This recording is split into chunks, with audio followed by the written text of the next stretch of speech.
नमस्कार दोस्तों, मेरा नाम रवि और आप सभी का स्वागत है आपके अपने YouTube channel study with Ravi पर। फ्रेंड्स, इस क्लास में हम अप्रैल महीने का उत्तराखंड करंट अफेयर्स पढ़ने वाले हैं।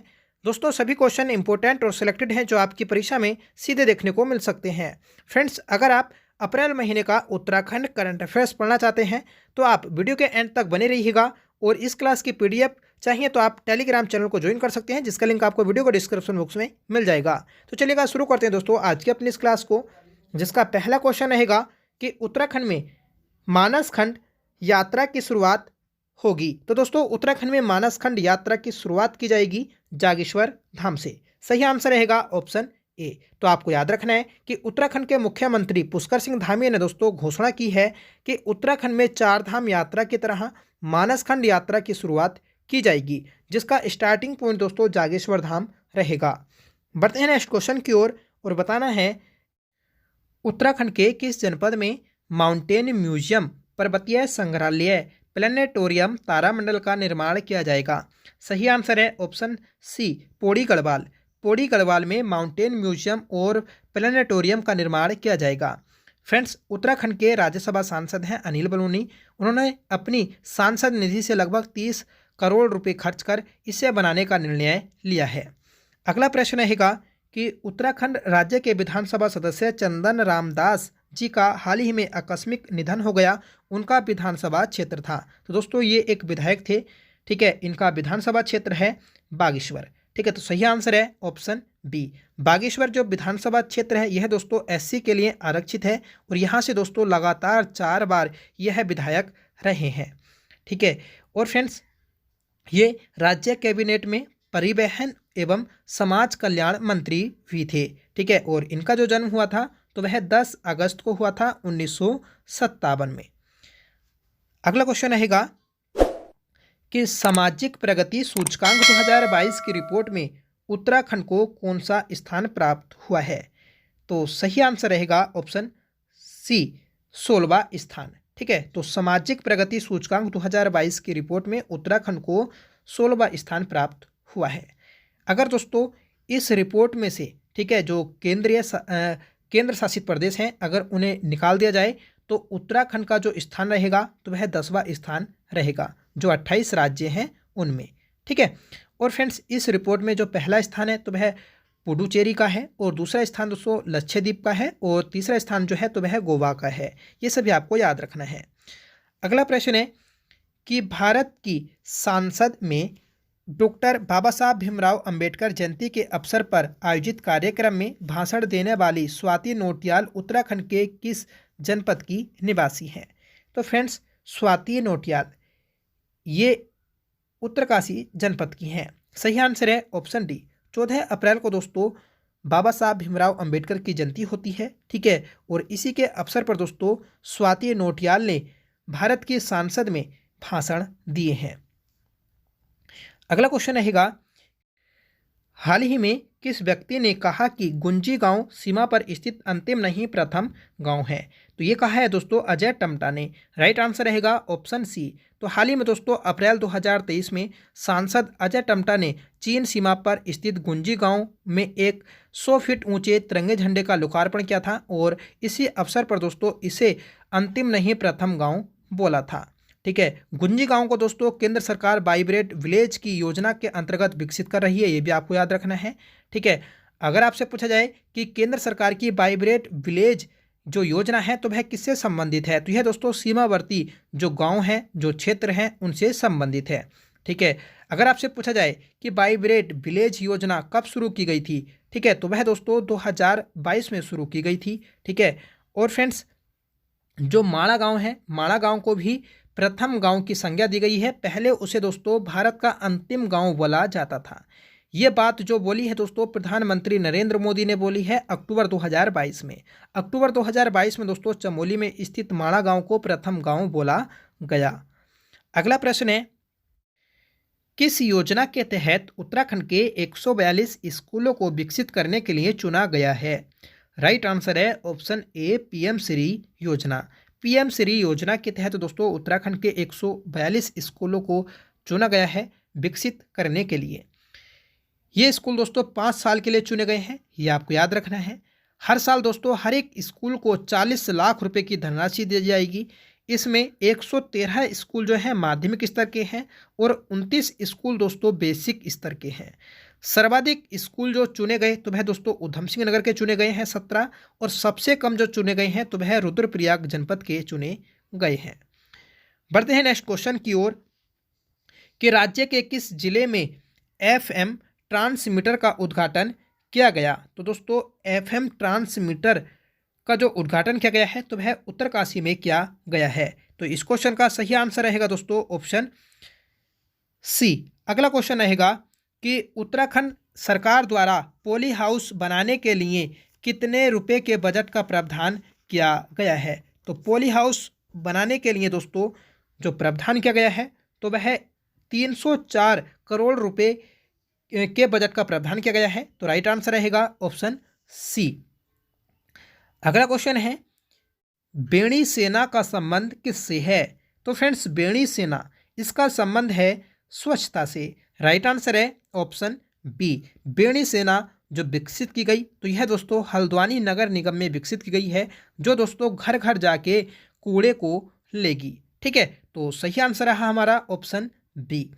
अगला क्वेश्चन रहेगा कि नीम के नए प्रधानाचार्य कौन बनाए गए हैं। नीम दोस्तों नेहरू पर्वतारोहण संस्थान, इसके नए जो प्रधानाचार्य बनाए गए हैं तो वह कर्नल भदौरिया बनाए गए हैं। राइट आंसर रहेगा ऑप्शन ए। अगर आपसे पूछा जाए नीम की स्थापना किस वर्ष की गई तो 14 नवंबर को की गई थी दोस्तों 1965 में। 14 नवंबर को दोस्तों नेहरू जी का जन्मदिन होता है और इसी के अवसर पर इसकी स्थापना की गई थी। अगला क्वेश्चन है कि काशी विश्वनाथ कॉरिडोर की तर्ज पर कौन सा तीर्थ स्थल विकसित किया जाएगा। तो फ्रेंड्स हर की पैड़ी, ठीक है, हर की पैड़ी को विकसित किया जाएगा काशी विश्वनाथ कॉरिडोर की तर्ज पर। ठीक है, अगला क्वेश्चन है कि उत्तराखंड में 38वें राष्ट्रीय खेल आयोजित किए जाएंगे। तो उत्तराखंड में 38वें राष्ट्रीय खेल आयोजित किए जाएंगे दोस्तों 2024 में। सही आंसर रहेगा ऑप्शन बी। अगर आपसे पूछा जाए कि 37वें राष्ट्रीय खेल कहाँ आयोजित किए जाएंगे तो यह दोस्तों 2023 में आयोजित किए जाएंगे गोवा में। यह आपको याद रखना है। 36वें जो आयोजित किए गए थे तो वह दोस्तों अहमदाबाद गुजरात में आयोजित किए गए थे। अगला क्वेश्चन है कि राष्ट्रीय स्वच्छता सर्वे 2022 में उत्तराखंड के कितने नगर निकायों को पुरस्कार से सम्मानित किया गया। तो फ्रेंड्स उत्तराखंड के 6 नगर निकायों को पुरस्कार से सम्मानित किया गया है राष्ट्रीय स्वच्छता सर्वे 2022 में। तो इस क्वेश्चन का सही आंसर रहा ऑप्शन सी। बढ़ते हैं नेक्स्ट क्वेश्चन की ओर कि हाल ही में राज्य के किस जनपद में वार्षिक उद्यमिता शिखर सम्मेलन 2023 का आयोजन किया गया। तो फ्रेंड्स इसका आयोजन किया गया है काशीपुर में। काशीपुर में स्थित है दोस्तों IIM Indian institute of management. यहीं पर दोस्तों वार्षिक उद्यमिता शिखर सम्मेलन 2023 का आयोजन किया गया था। अगला क्वेश्चन है कि G20 का अंतर्राष्ट्रीय योग महोत्सव 2023 कहाँ आयोजित किया गया। तो G20 का अंतर्राष्ट्रीय योग महोत्सव 2023 आयोजित किया गया है ऋषिकेश में, और यहीं पर दोस्तों अंतर्राष्ट्रीय योग महोत्सव 2023 भी आयोजित किया गया है। अगर आपसे पूछा जाए कि राष्ट्रीय योग महोत्सव जो आयोजित किया गया तो वह नई दिल्ली में आयोजित किया गया है, और 21 जून को दोस्तों राष्ट्रीय योग दिवस भी मनाया जाता है। ये भी आपको याद रखना है। अगला क्वेश्चन रहेगा कि वर्तमान में राज्य का न्यूनतम प्रति व्यक्ति आय वाला जनपद है। तो सबसे कम जो प्रति व्यक्ति आय है तो वह रुद्रप्रयाग जनपद की है। सही आंसर रहेगा ऑप्शन ए। ठीक है, अब देखिए ये जो प्रति व्यक्ति आय है रुद्रप्रयाग जनपद की तो 93,160 रुपये प्रति व्यक्ति आय है, जो कि राज्य में सबसे कम है। इसके बाद है दोस्तों बागेश्वर, इसकी है दोस्तों 98,755 रुपये। ठीक है, जो कि दोस्तों बहुत ही कम है। अगर आपसे पूछा जाए कि सबसे ज़्यादा जो है तो वह दोस्तों हरिद्वार की है, और जो राज्य की प्रति व्यक्ति आय है तो वह है दोस्तों 2,33,000 रुपये। ठीक है, अगला क्वेश्चन है कि हाल ही में किस जनपद में रामायण उत्सव का आयोजन किया गया। तो दोस्तों रामायण उत्सव का आयोजन किया गया है चमोली में। राइट आंसर रहेगा ऑप्शन ए। रामायण उत्सव दोस्तों प्रत्येक वर्ष बैसाख माह में मनाया जाता है, जो कि दोस्तों अप्रैल माह में आयोजित किया जाता है। ठीक है, तो इस क्वेश्चन का सही आंसर रहा ऑप्शन ए। इसे दोस्तों विश्व धरोहर सूची में शामिल भी किया गया है 2 अक्टूबर 2009 में।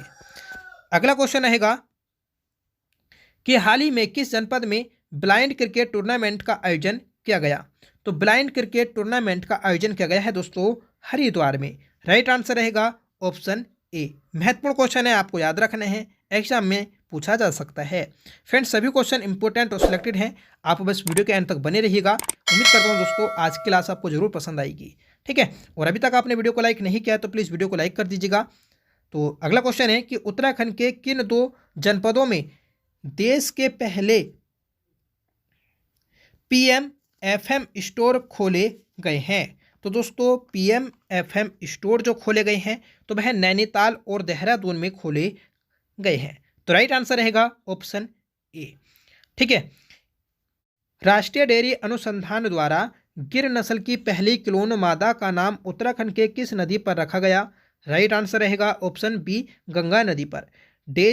राष्ट्रीय डेयरी अनुसंधान जो है तो यह दोस्तों हिसार हरियाणा में स्थित है। अगला प्रश्न है कि यूथ 20 कंसुलेशन का आयोजन राज्य में कहाँ किया जाएगा। इसका आयोजन दोस्तों ऋषिकेश में किया जाएगा। राइट आंसर रहेगा ऑप्शन ए। ठीक है, इसका आयोजन होना है दोस्तों 5 मई को। ठीक है, इसकी जो थीम रहेगी तो वह दोस्तों health wellbeing and sports agenda for youth, ये इसकी थीम है। ठीक है, और ऋषिकेश में भी दोस्तों कहाँ पर, तो एम्स में इसका आयोजन किया जाना है। अगला प्रश्न है कि G20 वैज्ञानिक सलाहकार सम्मेलन 2023 का आयोजन किया गया। तो दोस्तों उत्तराखंड में रामनगर में, ठीक है, G20 वैज्ञानिक सलाहकार सम्मेलन 2023 का आयोजन किया गया है। ठीक है, और कब किया गया, तो ये दोस्तों किया गया था 28 से 30 मार्च के मध्य।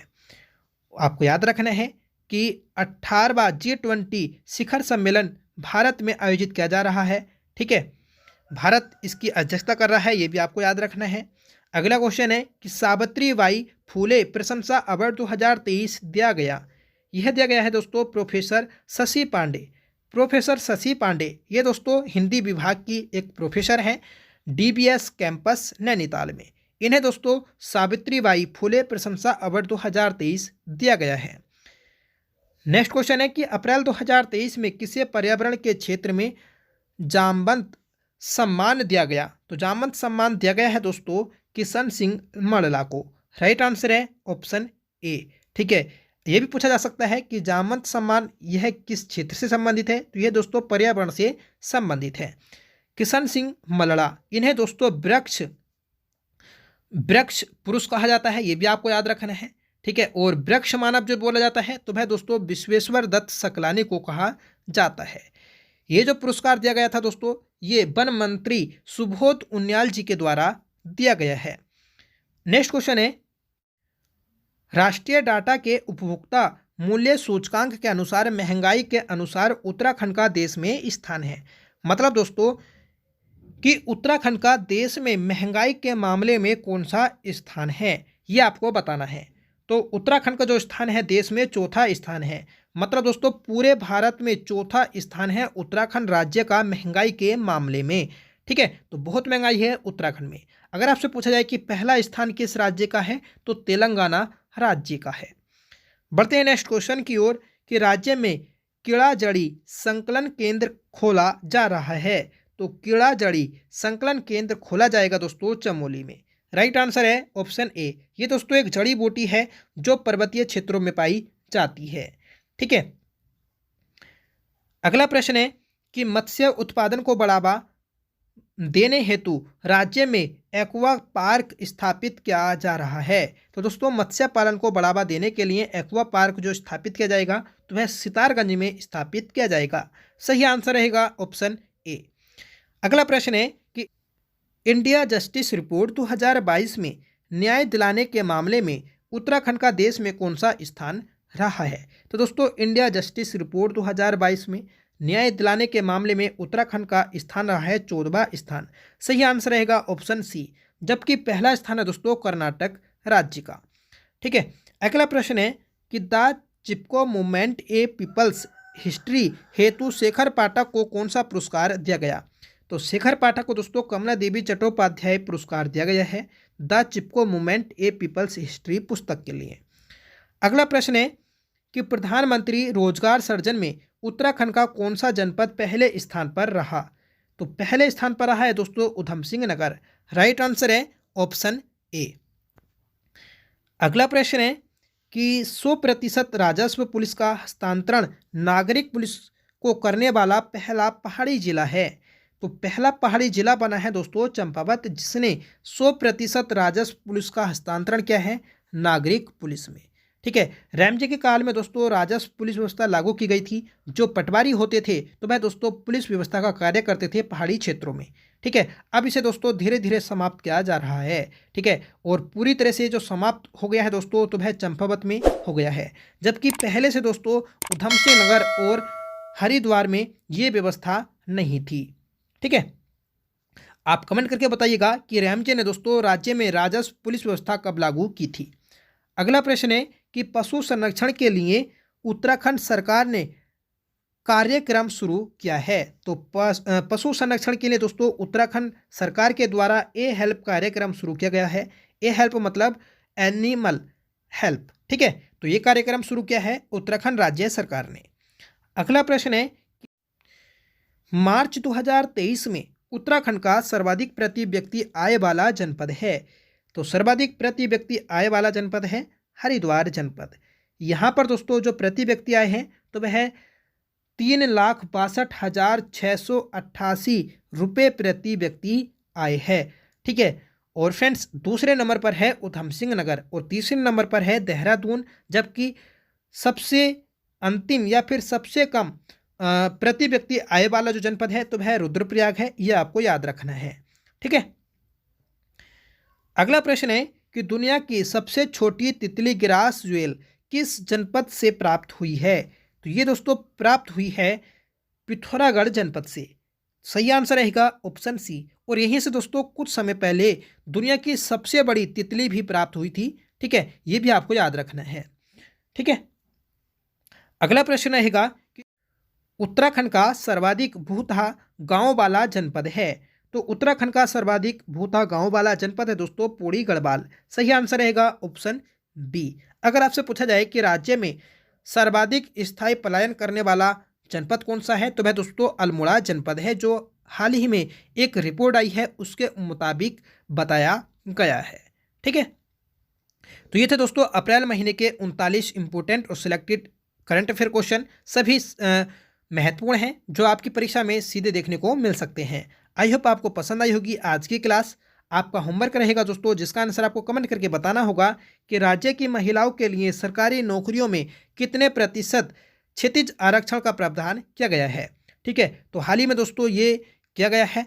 और कमेंट करके आप ये भी बता सकते हैं कि दोस्तों राज्य सरकार के द्वारा जो महिलाओं को आरक्षण दिया गया है नौकरियों में, ठीक है, तो वह कब दिया गया। ठीक है, तो आप उसके डेट और सन भी मेंशन कर सकते हैं। साथ में बताइएगा कि आज की क्लास आपको कैसी लगी। आई होप आपको पसंद आई होगी। अगर आपको इस क्लास की पीडीएफ चाहिए तो आप हमारे टेलीग्राम चैनल से जुड़ सकते हैं, जिसका लिंक आपको वीडियो को डिस्क्रिप्शन बॉक्स में मिल जाएगा।